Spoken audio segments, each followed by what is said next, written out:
우리 메리 크리스마스 외치시면서 꼭 이웃에게 정말로 성탄의 귀한 메시지 또 하나님의 사랑 증거하시게 되기를 바랍니다. 성탄절은 정말 놀라운 사실을 우리에게 알려줍니다. 하나님이 이 땅에 오셨다는 것이죠. 하나님이 이 땅에 신이 땅으로 왔다라는 설화와 이야기들은 이 땅에 가득합니다. 기독교가 아니더라도 이 땅에 많은 그런 이야기들이 있습니다. 하지만 예수님은 진짜 하나님이시잖아요. 살아계신 하나님께서 사람의 모양으로 오셨다. 여러분, 말구유라는 것은 낮은 곳으로 오셨고 겸손으로 오셨다라는 뜻이지만 이것이 중요한 게 아니고요. 하나님이 우리를 사랑하셨다는 것이 놀라운 일입니다. 하나님이 우리를 사랑해 주셨다. 여러분, 우리가 개를 사랑하고 강아지를 사랑할 수는 있잖아요. 그러나 강아지를 사랑해서 개를 사랑해서 개가 되었다는 별개의 문제예요. 사랑할 수는 있지만 그 몸을 입었다라는 것은 저는 이해되지 않는 일입니다. 그래서 성경을 다시 찾아보면서 주님께서 사람이 되셨다? 우린 당연한 것처럼 받아들여요. 이것은 사랑하니까 당연히 오실 수밖에 없었겠지라고 하지만 하나님은 사람이 될 이유가 전혀 없으셨어요. 그럴 이유를 우리는 찾아볼 수가 없습니다. 그냥 사랑하셨기 때문에 오신 거예요. 얼마나 사랑하시면 사람의 몸을 입으시고 하나님께서 이 땅으로 오셨는가. 여러분, 우리는 하나님을 다시 한번 개인적으로 만날 필요가 있습니다. 다시 한번 하나님을 우리의 구세주로 개인적으로 영접해야 될 필요가 있는 것이죠. 성탄의 메시지는 동방박사가 경배하고 목자에게 나타나셔서 하나님께서 구약에 있던 일들을 이루어 주시는 사건뿐만 아니라 그 사건이 오늘까지 연결되고 있음을 봐야 하는 것입니다. 그리고 성탄에 꼭 기억해야 하는 것, 예수님은 왜 사람이 되셨는가? 왜 사람이 되실 수밖에 없었는가? 물론 사랑해서 되셨죠. 그러나 오늘 첫 번째, 사람이 되신 이유에 대해서 우리가 함께 다시 한번 생각해 보게 되기를 원합니다. 우리는 가끔 질문합니다. 하나님은 전능하신데 굳이 사람이 되실 필요가 있었는가? 전능하신 하나님이 우리를 구원하려고 굳이 사람이 되실 필요까지 있으셨는가를 궁금해합니다. 그냥 전지전능함으로 우리를 구원하실 수는 없으신가? 물론 있으시지요. 하지만 하나님의 성품을 살펴보면 왜 그런지를 분명하게 알 수 있습니다. 하나님의 성품 중에 모든 것 안에 완전의 성품이 있다고 말씀드렸습니다. 완전하신 성품은 하나도 부족함이 없이 그 성품이 완전하다는 거예요. 사랑에 있어서도 완전하시고 하나님은 공의에 있어서도 완전하시다는 뜻입니다. 사랑이 완전하시면 그 사랑은 무한하다는 것이고요. 공의에 있어서 완전하시다면 반드시 어떤 죄라도 심판을 하시겠다는 뜻이에요. 하나님 그냥 설렁설렁 넘어가시는 분이 아니라 공의에 있어서 반드시 심판하시고 죄에 대한 값을 물으시는 판결자, 심판자이시라는 뜻입니다. 사랑은 너무 좋은데 공의의 하나님을 만나면 우리는 다 진멸할 수밖에 없고 멸절될 수밖에 없다는 사실을 여러분 꼭 기억하십시오. 하나님은 마냥 사랑하시는 분이 아니라 반드시 우리를 심판하시는 분이신 줄로 믿습니다. 근데 심판의 순간이 영광이 될 수도 있고 심판의 순간이 그에게 재앙이 될 수도 있어요. 하나님은 사랑에 있어서 공의에 있어서 다 완벽하십니다. 그런데 죄사함을 위해서는 하나님께서 우리에게 깨끗하도록 피 흘림이라는 방법을 주셨어요. 말씀에 레위기 17장 11절 말씀에는 분명하게 기록되어 있습니다. 육체의 생명은 뭐에 있다고요? 피에 있어요. 그래서 내가 이 피를 너희에게 주어 제단에 뿌려서 너희의 생명을 위하여 속죄하게 하였나니 하나님은 피 흘림으로 말미암아 우리의 죄를 용서해 주신다고 하셨습니다. 이것이 하나님의 공의에 의한 진노를 피하는 방법입니다. 생명이 피에 있으므로 피가 죄를 어떻게 한다고요? 속죄하느니라. 피가 죄를 속하느니라. 그러니까 죄는 피로 말미암아 속죄함을 얻게 되는 거예요. 이 말씀을 꼭 기억해 두시기 바랍니다. 죄의 값을 치르고 용서를 받아서 하나님과 화해하는 것을 속죄라고 하는 것입니다. 히브리어로는 카파르, 덮다는 뜻이에요. 속죄는 하나님께서 덮어주시는 거예요. 하나님의 심판의 자리가 가려지는 것입니다. 우리는 이 심판이 무서운 줄 알아야 합니다. 근데 이 속죄는 완전한 방법이 아니었어요. 이 속죄는 불완전합니다. 왜 불완전할까요? 그것은 성경에서 찾을 수가 있습니다. 히브리서 5장에 속죄를 위한 방법으로 제사를 지낸다 할지라도 그 제사장이 완전하지 못하다, 부족하기 때문에 그는 제사를 지내면서도 그 자신을 위해서 속죄제를 드려야 한다고 성경에 기록되어 있습니다. 히브리서 5장 1절부터 4절 말씀 보십시오. 함께 읽어볼까요? 시작. 모든 사람 가운데 뽑혀 하나님 앞에 있는 사람입니다. 곧 대제사장은 예물을 드리고 또 속죄의 희생 제사를 드립니다. 그가 무지하고 자신도 연약에 쌓여 있기 때문입니다. 그러므로 그는 백성을 위해서뿐 아니라 자신을 위해서도 속죄 제사를 드려야 합니다. 그렇습니다.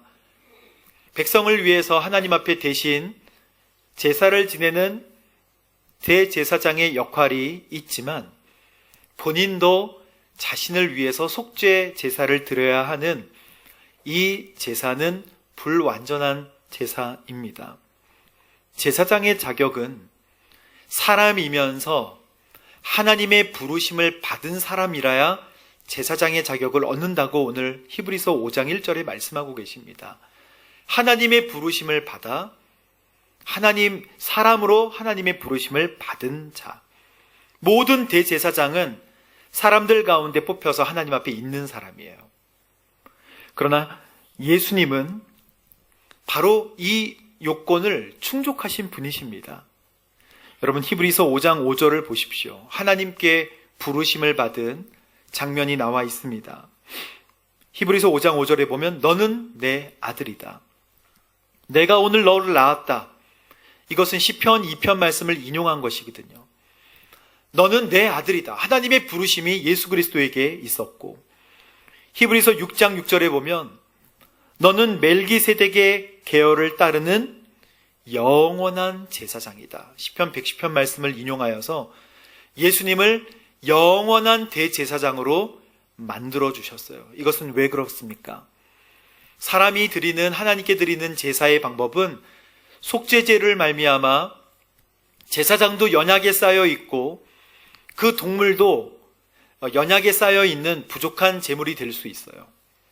하지만 하나님은 이제 영과 진리로 예배하는 자, 그리고 그렇게 될 때가 오겠다라고 말씀하시고 예수님을 영원한 대제사장으로 만들어 주시고 예수님을 흠없는 제물로, 영원한 제물로 만들어 주셔서 이젠 우리가 동물의 제사를 가지고 하나님께 나아가지 않아도 될 수 있도록 어디서나 어떠한 방법으로나 예수 그리스도의 십자가의 보혈만 의지하여 하나님 앞에 무릎 꿇으면 예배의 장소가 될 수 있도록 만들어 주신 것이 바로 이 사건입니다. 예수님이 이 땅에 오신 사건은 그냥 우연히 태어나신 사건이 아니라 예수님 오시기 전에 740년 전에 미가 선지자를 통해서 예언을 하시고 그 유대 땅 베들레헴에 메시아가 나신다는 예언까지 하나님께서 미리 계획하셔서 그때 태어나시고 모든 제사의 방법을 다 바꿔주시고 인류의 모든 사람들이 믿음만 가지고도 하나님 앞에 나아갈 수 있도록 만들어주신 엄청난 구원의 방법이에요. 할렐루야. 이것이 바로 성탄의 의미입니다. 여러분, 모두에게 기쁜 소식이 되는 거예요. 예수님이 이 땅에 오신 것이 기쁜 소식이 되지 않고 그저 그런 소식이 되는 것은 아이들이 선물을 많이 사달라 그럴 때, 성탄절이 기쁘지 않고 성탄절이 어려운 성탄절이 돼가죠. 하지만 오늘 말씀에 모두에게 큰 기쁨이 될 좋은 소식을 너희에게 알려준다라고 목자에게 나타나셔서 목자들이 그 소식을 듣고 모두에게 큰 기쁨이 될 소식을 왜 우리에게 먼저 알려주지? 여러분, 목자는 사사기 시대부터 이스라엘 백성들이 정착한 다음에 이제 농경이 발달하고 목축업은 하위로 밀려나게 되었습니다. 그래서 목자들은 사실 재판의 증인으로 서기도 어려울 정도로 그의 위치와 지위가 너무너무나 낮아졌어요. 목자들이 다른 사람 과수원에 가서 이렇게 양을 치면 도둑이라고 오해받을 정도로 목자들은 사회적으로는 어려운 처지에 있던 사람들이었습니다. 예수님은 가장 낮은 곳으로 오심을 보여주시는 거예요. 예수님은 세리를 만나셨습니다. 3대 죄인이 있어요. 세리, 창기, 이방인. 예수님은 그런 사람들만 만나셨습니다. 낮은 곳, 더 낮은 곳으로 가셔서 만나셨어요. 그리고 말씀하실 때 인자에 온 것은 잃어버린 자를 찾아 구원하려 함이니라. 주님께서는 계속해서 우리에게 말씀하실 때 낮은 곳, 더 낮은 곳으로 가라고 말씀하세요. 인자에 온 것은 잃어버린 자를 찾아 의인을 부르러 온 것이 아니라 죄인을 부르러 왔다. 예수님이 만나신 사람들은 오늘날도 우리가 찾아가지 않는 사람들입니다. 우리에게 여러분 큰 기쁨의 소식이 직장에서 승진하거나 아니면 월급이 오르거나 아니면 우리 자녀가 합격을 하거나 잘 되거나 취직하거나 이런 모든 것도 우리에게 큰 기쁨의 소식이에요. 하지만 진짜 큰 기쁨의 소식이란 영원히 변치 않는 큰 기쁨을 주는 소식이 진짜 기쁨의 소식입니다. 합격할 수 있고 월급이 오를 수 있고 직장에서 승진할 수 있지만 그것이 큰 기쁨이 되지 않는 이유는요, 그것이 잠깐의 만족이기 때문에 그래요. 영원한 만족을 주는 큰 기쁨은 예수님이 오신 기쁨입니다. 주님께서 오신 기쁨이 우리에게 정말 큰 기쁨인 거예요.